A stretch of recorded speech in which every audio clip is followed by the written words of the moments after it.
much podcasts? Many podcasts? Yeah, I listen to Smash podcasts. Really? What's your favourite?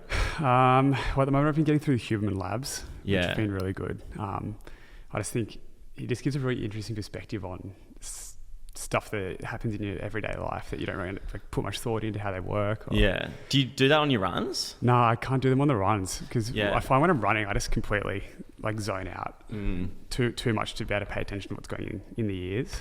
So, do you listen to them when you're running? Or? Yeah, kind of. I find Huberman Lab a little bit difficult because it's like a uni lecture. Yeah. Like it is so high, level stuff. I need to be driving, I think, when I listen to him. Yeah. But I like just sporting podcasts as well. Oh, really? Yeah. What kind of sports? I listened to one called Hello Sport, and that is, well, I'm from New South Wales, so I didn't really grow up with AFL, so that's more NRL and UFC or whatever. I focus on that, which is good. Yeah, UFC, really? UFC, I can see you as a UFC fan. I really like it.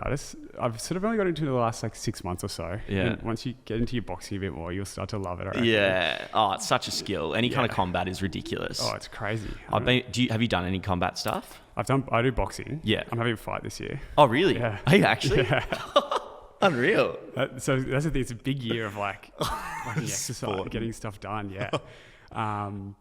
Yeah, so that'll be in November, I think, at this stage. Yeah. And we'll just see how that goes. But mate, boxing's so hard. I've been boxing a little bit lately, and I found so I'm on the pads and it's going well. 1, 2, 3. So, and then we had to go into the ring the other day and we were just doing shoulder taps. Yeah. Everything goes to... It goes out the window. Yeah. Don't remember it. I was running. You just gotta just drill it over and over, I think. Yeah. And they always say the pros just spend hours or years even just getting one punch right. Yeah. You can see why, because when you actually try and do it and you get in the ring, you're like, I don't know what I'm doing. But then you see the pros do it and they're just so fluid. When one of them hits, when it connects nicely, it's the best feeling. Mate, it's so addictive. It is addictive. You just keep It's chasing very cool. It's a great cardio thing as well. That's how I started to get fit in the first place. It's very anaerobic, isn't it? It's high heart rate. Yeah, my heart rate doesn't get as high running as it does boxing. Yeah. No, it's interesting. Yeah. How you been, mate? Good, mate. Thanks for having me on. Thanks so much. No, that's right. I got a beautiful Melbourne day, which is, very lucky to have here. Can't complain. It's rare. Complain. How are you? I'm very well, thank you. Ladies and gentlemen, we got Huw Knox on the podcast. I'm very inspired by you. Thank you, mate.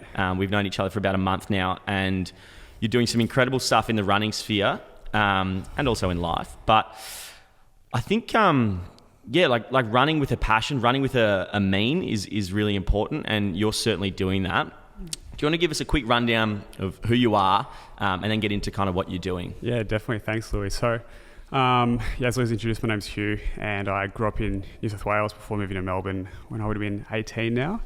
And I've always been sort of really involved with running and trying to get out there and do as much as possible. I did a fair bit of it as a kid. And then sort of, I guess, atypically through COVID, actually fell out of it and sort of just stopped exercising. And got back into it following the end of the lockdowns. And just as a bit of background for the running that I'm doing now, my mum was diagnosed with multiple sclerosis when I was 10, I believe. So she's had it for a while now, and we're really lucky as a family. She hasn't had too many severe impacts of it yet. But each year I try and to do some kind of fundraiser for it to try and raise money and raise awareness so people know, and as well just to be able to support mum in whatever way I can. So for that this year, I'll be doing one lap around Princess Park in Carlton each hour for 24 hours. So it'll be about 77 Ks over the day, and that's about a month away. So just sort of in the sort of final stages of getting ready for that now. Yeah, awesome. We'll get right into that run in a bit. I want to go back to kind of when you were 10, when you found out your mum got MS. What was it like for you? It was quite surreal actually, because it's sort of been throughout the family as well. My great grandma and my great auntie have also had it, and I had done a few little fundraisers for MS when I was a kid. I'm sure some people have heard of the MS Readathon, and so I sort of knew about what it was, and then to have it sort of impact your family directly or impact your life directly is a really bizarre thing and sort of hard to comprehend as a kid.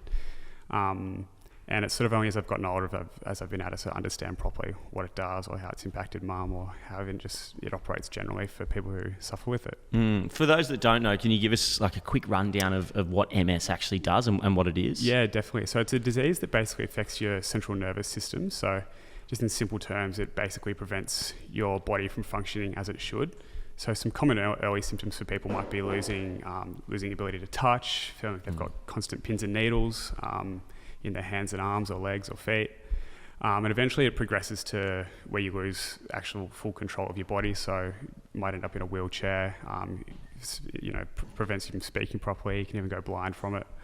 But it's a progressive disease, so it happens over time. It won't ever happen, immediately at once. Yeah.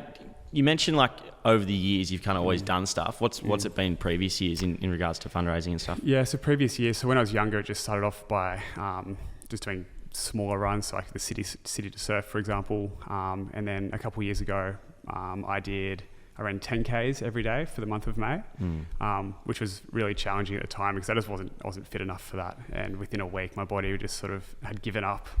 So that was really handy though, because I've been able to take those lessons from what I didn't do at the time and bring that into this training camp that I'm doing now for my big run, and taking on advice from yourself as well. Yeah. Has been handy to get me there. Yeah, mate, you're running like heaps at the moment. It's so cool to see. Yeah. You did 30Ks the other day, 34? Yeah, 35 on Saturday, which was good.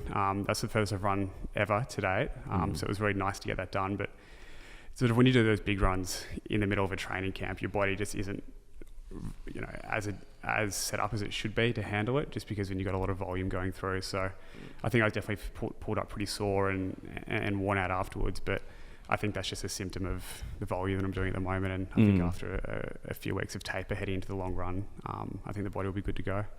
Do you take any, like, who are kind of the people you're inspired by in regards to this stuff? Like the charity running, obviously, like Ned Brockman comes to mind. He's incredible. And I think something that both you and him have is like that really kind of Aussie bloke, like just a normal average Aussie bloke who's doing something like pretty incredible. Yeah, well, that's the thing. Like Ned Brockman for me was a massive inspiration, and that's when I started to think about this challenge, what I wanted to do. I tried to set it and sort of emulate him in a way which would get people who I didn't know interested and get them involved. Yeah, he's definitely a massive inspiration sort of to work out what to do.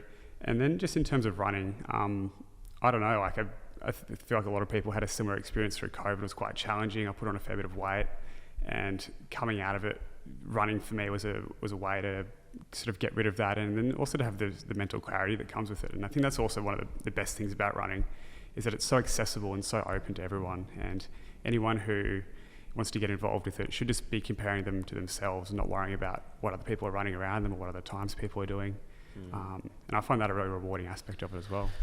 Running's like, it's become such like a hot thing to do, hasn't it? Oh yeah, recently, massively. Just blown up everywhere. Like, on the socials, like people are loving what fit they've got, what shoes they've got. It's very fashionable now, which I don't think it necessarily used to be like that. It didn't feel like it. No. It was pretty crazy. So when running started for you, and this is a running update, so we'll get a running podcast, so we'll get into the updates in a second. But running for you, like what did it in COVID when you first started? What did it look like? Like how'd you start? Oh, it started poorly. Like I was just really struggling. Legs just weren't holding up properly. I was struggling to get through even a 5K run. And ultimately, I think the way to sort of push through that is just to really just strip it back and just be consistent with your training. And as I said before, it's all relative to yourself. So you don't need to be going out there trying to go, I need to run 10Ks this week because that's what my mates are doing. Or that's what I see the people on TikTok doing. It should just be, all right, this is where I'm at, and I need to take it back, go slower, and just work my way and get my body in shape for the sort of running I want to be doing. Yeah, mate, it's so true. So many people compare themselves. Now, this is a running podcast, so I do need to keep the people who are listening running, as you know, as an avid listener. I do, I'm a big fan. Big fan. Yeah. So we do running updates on this podcast, Huw, and if you are listening and you're running, please keep running. Probably about a K in now, I'd say. That's normally when I time the first update. Yeah, well, I hope so. We'll just keep pushing along and just keep motoring along. Louis got the entertainment set for the day, so plug him in and keep going. We're good to go. So, no podcast for you when you run? No podcast for me when I run. I find, for me anyway, running is a really big source of mindfulness for me, and it's a time when I can sort of zone out from all the problems or whatever else is going on in my life and just let thoughts run cleanly.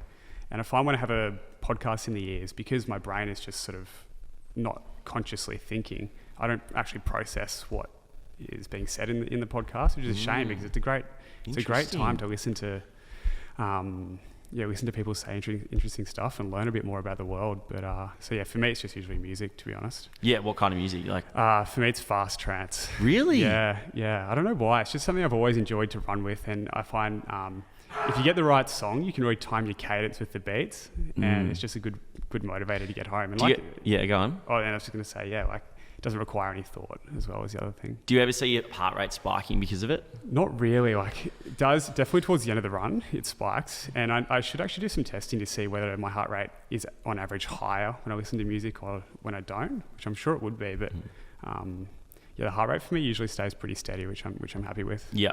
So talk me through like how your training's been in the lead up to this big run, and we'll get into the charity run in a bit. But I just want to talk about like your training, your actual running, and what you're enjoying. Yeah, definitely. Well, I think for me the biggest sort of style of training I've been doing is something you've focused on a lot as well.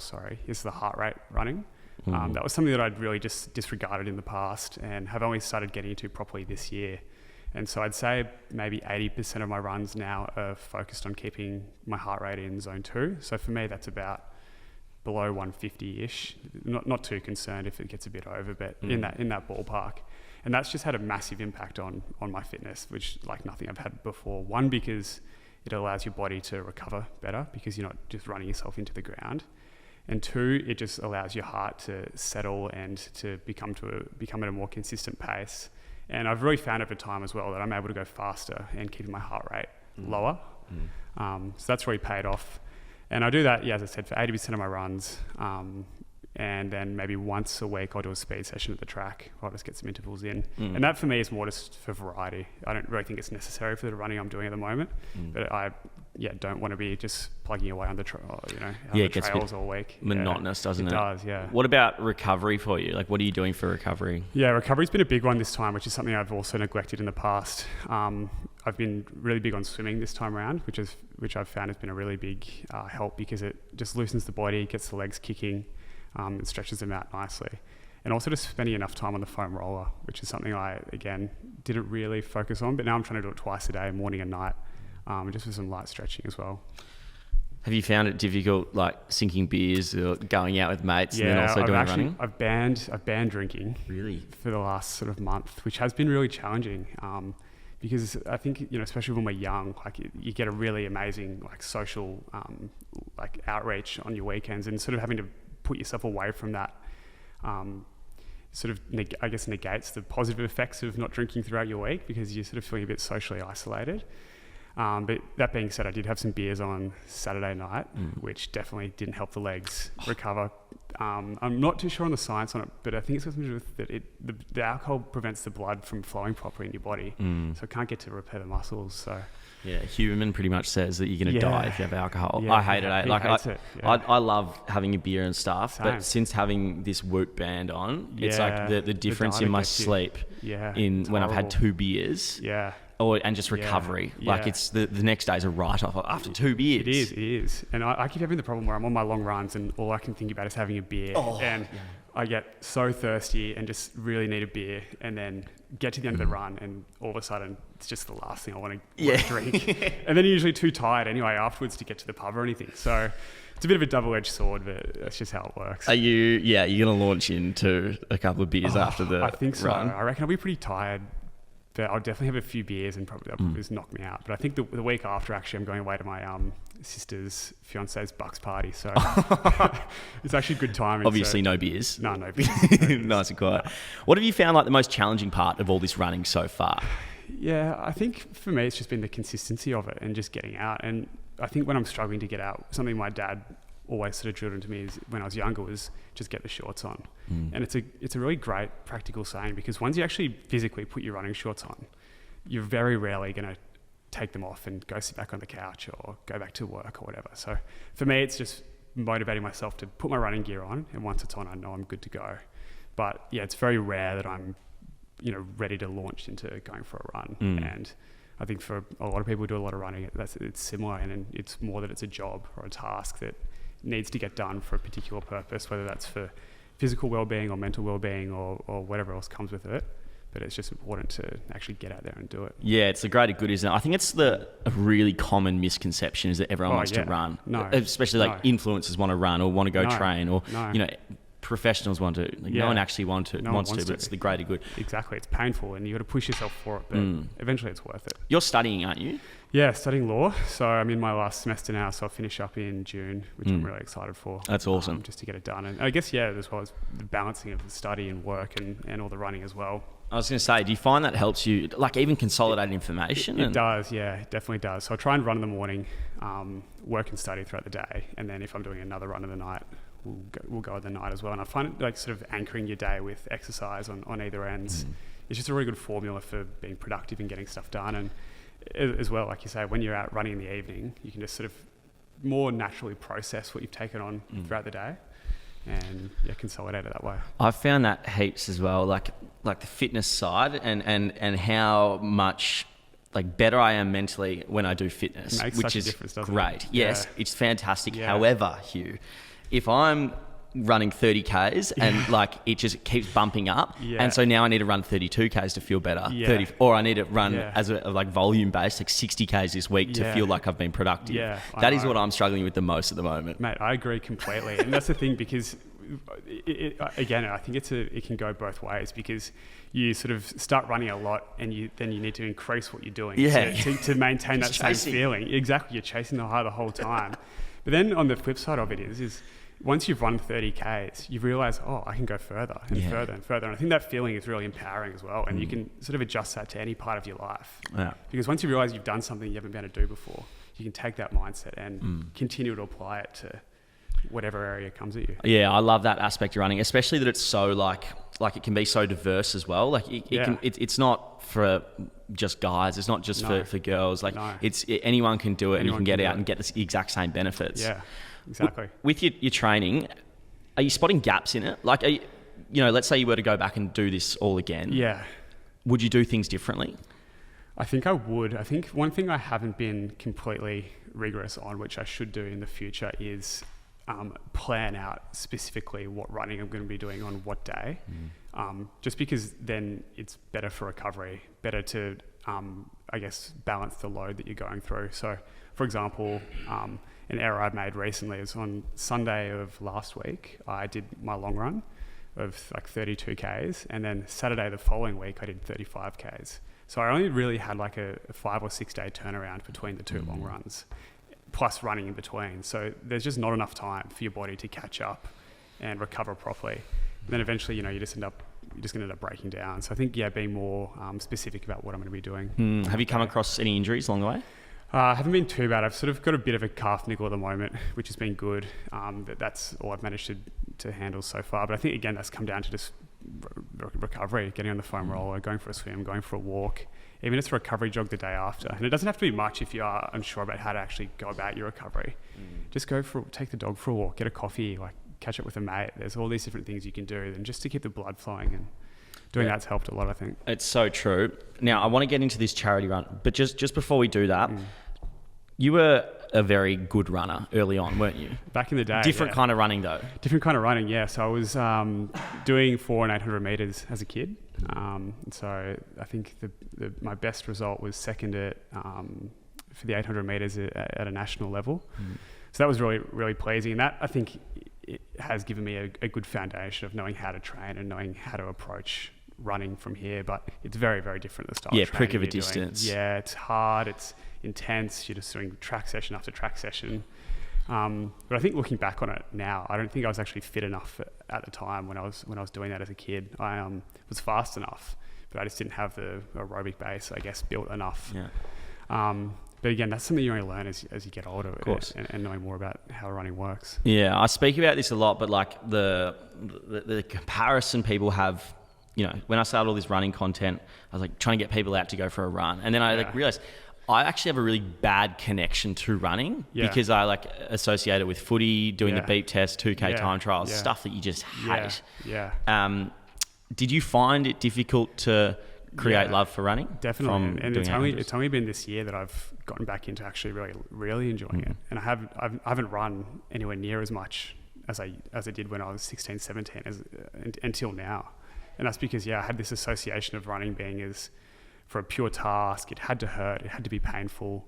I didn't have any concept of going for a run to enjoy it. Each run I did had to be push as hard as you can. And that's what's been great about also discovering the heart rate running is you can actually run and not feel like you're going to die at the end of the run. You can finish it up. And that was something I never experienced. So it's been nice to sort of reconnect with, what I loved about it in the first place. Yeah, it's so good once you get it. I just want everyone to do it. I want everyone to feel it. Just get out there. Same. I've been telling everyone, like, just go for the run. Like, it doesn't matter. Don't compare yourself. Don't worry about it. Just do you. Get off Strava. Don't worry about Strava. Strava's so toxic. Strava will kill you unless you're willing to get out there and use it as a source to make yourself get better. And because people are going to be looking at you and judging you, but then otherwise just ignore it. Set it on private. What about friends and stuff? How have they taken?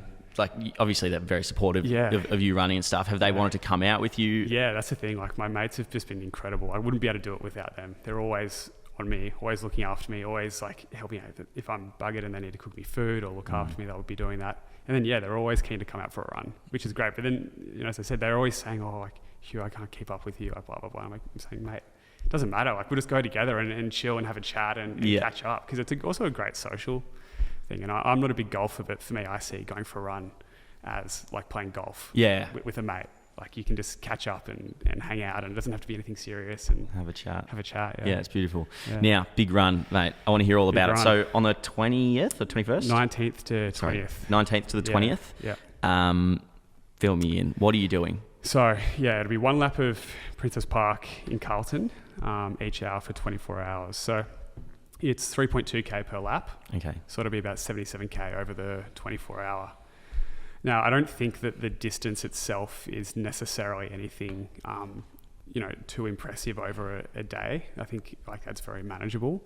But for me, I believe it's going to be the endurance side of things, because it'll be very stop-starty. Each hour on the hour, I have to go, and sort of managing how I recover in between. I'll sort of have 40 minutes to, get it together and try and go again. And probably won't sleep either, is the other problem. So trying to navigate the fatigue while keeping running will be tough. You say 77 Ks isn't much. Like, that's a huge run. It is a big run, but a lot of people do like a lot more over 24 hours. They also have like 6 months worth of preparation. You're coming in 2 months of preparation? 2 months. But I don't know. I'm just looking forward to the day itself. It's going to be. I want to make it a massive community vibe as well. Anyone listening who's in Melbourne, you're more than welcome to come down and run some laps with me if you need some extra motivation to get out there. But it should be great. So what's your game plan? So a lap every hour? Every hour. So every time we clock over a new hour, I have to go. So even if I have to walk a lap and it takes me 50 minutes, I've only got 10 minutes to recover.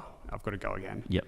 And so I think that will mean that as the challenge goes on, I'll have less recovery time, predicting that I'll be doing the laps slower. But I don't know if this is the right call or not, so I'm keen to get your input on this. But I'm thinking of starting at 5 p.m. on Friday and finishing at 5 p.m. on Saturday. Ooh, nice. The goal being that I do the night first, because I don't really want to be out there, exhausted doing the night second. But on the flip side, that means that I'll have been awake all of Friday. So then by the time it gets to Saturday night, it'll be getting close to sort of 36 hours without sleep. So it's good, isn't it? I mean, you can't sleep. Like, you're not going to sleep in there. I'm not going to be able to, but you could do that. Yeah, that's fine. But it's just going to be, I don't know. I don't think I've properly comprehended what's going to happen yet. But what about who's staying up to, like, is there going to be someone there, like, kind of cheering on? I think what I'm going to do, I'm going to get maybe a group of 8 mates to come and operate as a team. Shift. And do shifts, yeah. Because the other thing is, when I finish, I don't want to be like, messing around trying to find my food or my drinks or my warm clothes or whatever. I want to have people there that I can rely on who can just do that for me, so I can focus on myself, focus on the run, focus on recovering and warming up, and they just get whatever I need and bring it to me. What about nutrition? Nutrition's a big one. That's going to be I'm still in the process of developing that, and it'll be a bit of trial and error, but I think predominantly I'm just going to be eating mashed potato and steak because I know that I can get that down no matter what. It's the best food to eat. Potatoes, great carbs. Protein, obviously, for the steak. I can mix like cheese and butter into the mashed potatoes as well to keep the calories up and get fats in. And I can just eat that anywhere at any time. So that'll be what I'll be probably trying to get through. Have you thought through like caffeine timing and stuff? Yeah, caffeine timing, I'm not too sure yet as well, because the problem is that I've got is I drink a lot of caffeine anyway. How many coffees are you running? I run probably 2 coffees in pre-workout every day. Yep. Pretty comfortably as well. Strong. Like I could definitely do more, but just because I love it. So on a good day. Yeah. So I think I could almost even use that to my advantage, and I know I could just drink caffeine the whole time and be fine with it. But I think I'll try and save it for in the middle of the night and early morning. Okay. And then I'm hoping someone's going to bring me a nice long black on maybe about 9 a.m. on Saturday. Surely we can fucking organise that, mate. I hope so. We can organise that. Fingers crossed somebody can bring me one, because I'm just really dreaming about how refreshing that's going to be when I'm coming up, when the sun's coming up, or in the morning. So that'll be really nice anyway. What about like your actual running? You know, how far is the lap? Is it 3.2k? Yep. So I think I was initially going to try and run it to a pace, but I think running it to a pace is going to give me problems, because that means at the end of the 24-hour period, my intensity that I'm going to have to use to hit that same pace will be completely out of proportion to the intensity I have to use at the start to hit that pace. So to try and combat that, I'm just going to stick to a heart rate, because the heart rate will level the intensity over the entire effort, and just keep it nice and low. Just go slowly, and it's not a race. It's just about getting it done. Yeah. What about, are people going to like be jogging? Have people said they're coming with you along the way? Yeah, definitely. Well, as I said, I've had so much support from all my mates and all the people around me, and I really want the day to be as community orientated as possible and get as many people down and come and do some laps. We're going to set up a big marquee and have some food to sell and a square pay. So I also want people to be running who are walking around Princess Park in the morning to get involved with the run, and they can talk about it and see what's happening. And so anyone's welcome to come do some laps, more the merrier. And I think it'd be great just to have just a good crew of people hang out and fundraising for a great cause. Yeah, it's going to be fantastic. I'm so excited. Yeah. How have you found the process of fundraising and trying to find sponsorship, trying to find help? It's been really challenging. It's the thing that I've found the hardest out of the whole situation so far. I found the training easy, I found the eating easy, the recovery easy, but the actual fundraising and selling myself and getting out there is definitely one of the more challenging aspects to it. That's what it is, selling yourself. Yeah. You're bang on. Yeah, you got to sell yourself, and that's not something that has ever really been a skill set of mine. So something I have done to try and help that is ask my sister and another friend to do that, sell myself for me, so they can talk me up, and I don't need to worry about being too modest or being too humble, and they can just take that out of my control. But another big thing that I've learned as well in this in the fundraiser is just don't be afraid to ask people for help, because people are so more often than not really wanting to help out in these situations, but you never know until you ask them. And just putting the feelers out there, and people are usually pretty keen to get on board and get involved. Getting that third party is so important. Oh yeah. I found that with like going from not having a manager to having a manager. Obviously it's different kind of things, but you take out like the personal aspect of it, and when you're asking for money, it's all so personal. So if you can have someone who can charge them like a wounded bull for you, exactly. Say, I had no idea that happened. Sorry about that. Yeah, exactly.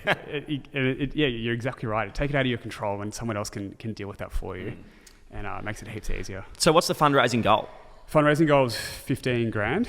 So I'm sitting at about 8.5 now. Fantastic. So it's been really successful so far. We've started to get a few sort of more corporate sponsorships coming in the last week or so, which has really bumped it up. And we've got a few more in the pipeline trying to get sorted out before the run. But I think on the day as well, like I remember saw with Ned Brockman, like he was sort of had only reached like a quarter of his target with a day to go, and then raised like $2 million on his last day. So people want to see that you're actually doing it and completing it before they donate. So I'm not too concerned, and I think that it'll all come through. $8 grand on its own is just incredible. It's fantastic. It's pretty surreal to think about, actually. I was thinking about it last night. I was like, actually, that's a fair bit of cash. That's a lot of money. It's a lot of money, yeah. And that's another really interesting thing about what we're going to do on the day is I've organised a researcher to come down and an MS researcher to come down and do a talk for people who are at the run.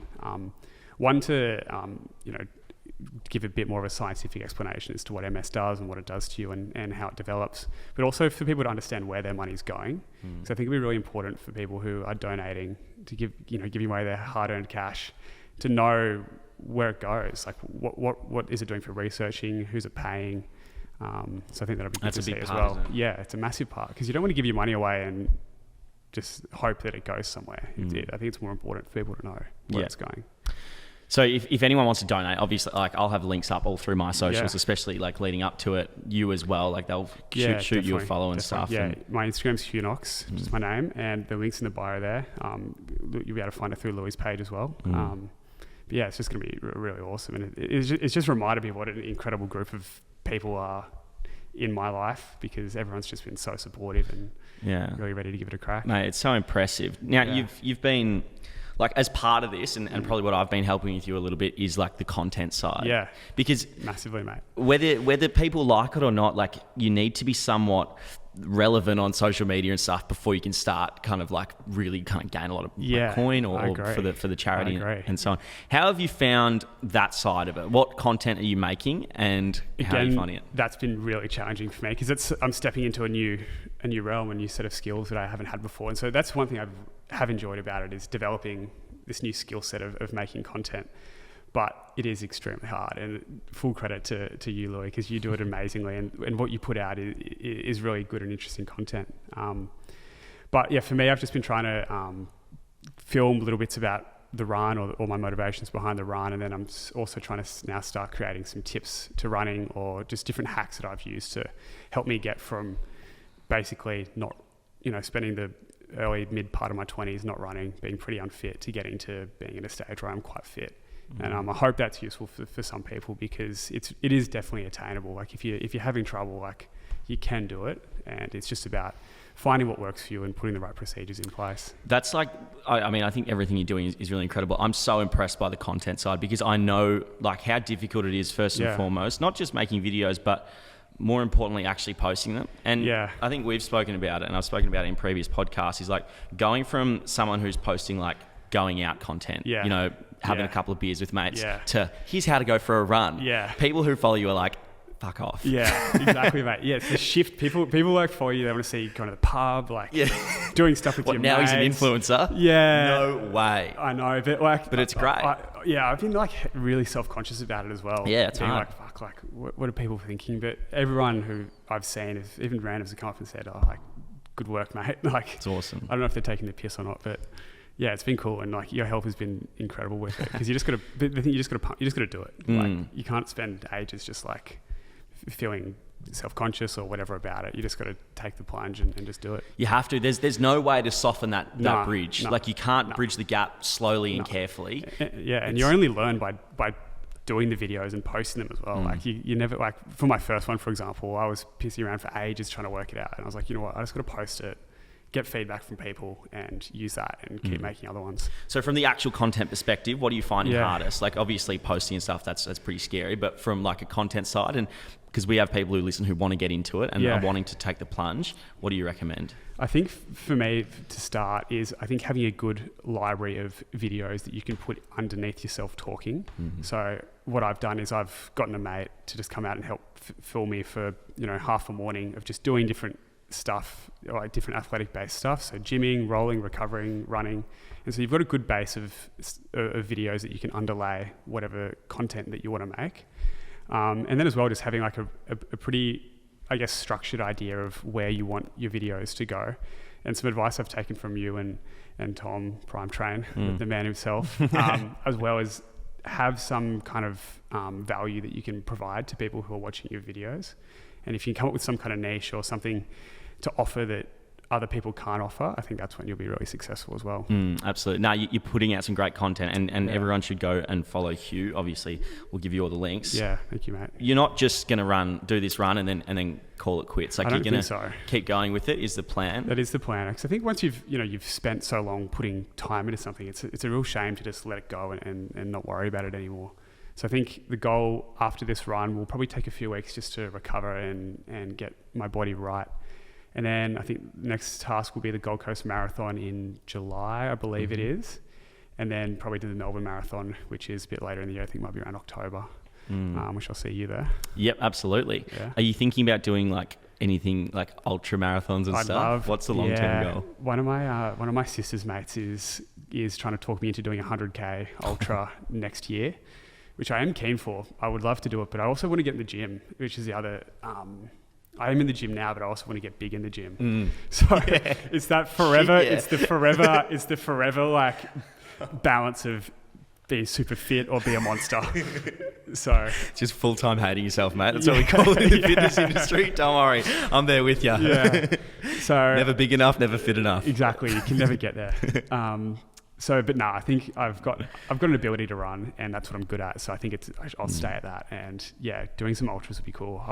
I think there's one in the Dandenong Ranges somewhere where they basically, it's like a 50k ultra run, and they drop you at different parts along the course, and you're just given like a map, a compass, and a backpack, and you've got to like And a dream. yeah, and you've got to navigate your way through the forest to get to the finish, which I reckon doing something like that would be unreal. Like, Yeah, that kind of different form of running is cool. Yeah, And yeah. I always used to look at stuff like that and just be like, oh, you got to be nuts to do it. But now I hardcore. kind of get it. But once you start running, that's what I was saying. Like once you start running, like once you start getting your long runs done, you start to realize like, oh, actually, 50k is not that much further than a marathon. Like it's only Yeah. another 7k. It's like 8k. It's like you can do it. Yeah. And then you do 50, you're like, oh, I may as well just do 100. You get a whole day out there as well for the dads that are listening, Yeah. away from the wife and kids or the mate. mums. Yeah, if you want an kids. excuse to get away for a weekend, there you go. Yeah, Yeah. it's quiet out there. So Yeah. gym stuff, like that's, you kind of want to... Yeah. How's your training looking like at the moment?